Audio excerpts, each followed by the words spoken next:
Okay, so we're going to do a lesson on using symmetry to help you find areas. And we're going to start by looking at how symmetry can help you find the areas of figures. So in this little example up here, you see my cursor moving around this example up here. We talked a little bit about this in the lesson that we did together, but you can see how if you knew, let me get a color here on my pen. If you knew the area for this part of the figure, you would also know the area for this part of the figure, because it's the same. There's a symmetry between those two figures. This figure here is the same as this figure right here. So you only need to find the area of one part of the figure to know the area of the whole figure. And that's why over here when you look at the formulas, they've added a ×2 because they're finding the figure of that, but they're multiplying it by 2. Also, the reason that you see the 1/2 here is because they're finding the area of half a circle, and then they're taking that area and they're multiplying it by 2 to get the area of the whole thing. Okay? So that's their example there, but we're going to do our own examples over here. All right. Now I'm not going to do the examples that you have to do for the assessment because I want you to do those on, or at least attempt them on your own. But we are going to look at some of them. The first thing we're going to do is we're going to look at lines of symmetry.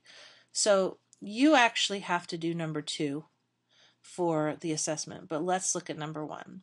We want to do lines of symmetry. It says copy each figure and show on your drawing the points of symmetry. So lines and points. So the lines of symmetry on number 1 is here's one,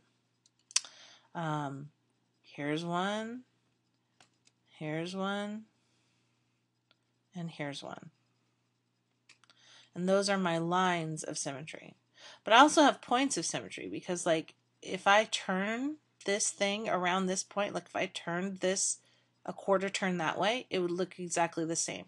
And if I turned it another quarter turn that way, it would look exactly the same, and so on. This figure has what we call rotational symmetry because I can rotate it. It's called rotational because I can rotate it and it will look the same. All right? All right, so on figure number 2, you need to do the same thing. You need to figure out what lines of symmetry are there. You know, there's one of them, but there's more. Okay, what lines of symmetry are there, and is there any rotational symmetry? If you rotate it, is it going to be the same? And if it does have rotational symmetry, where is that point of rotational symmetry? Okay, you also have to do in this section number 6. Number 6. Okay, and the interesting thing about number 6 that I want you to, let me get this out of the way. The interesting thing about number 6 that I want you to be careful of is you have your lines of symmetry, but you also have points along this thing where, like, if you cut it in half like that, this section is still the same area as this section because it's half of the figure, okay, even though that's not a line of symmetry.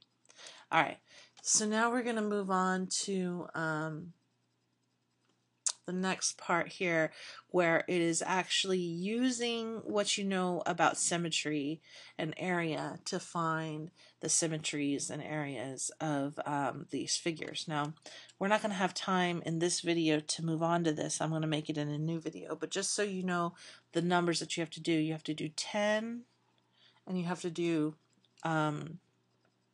on the next page 14 and 16. So I think we'll, in the next video that I'm going to post, I think we'll do number 10, but I might change it up a little bit for the purposes of making sure that you can do it on your own. So stay tuned. I'm going to post part 2 of this video in just a second.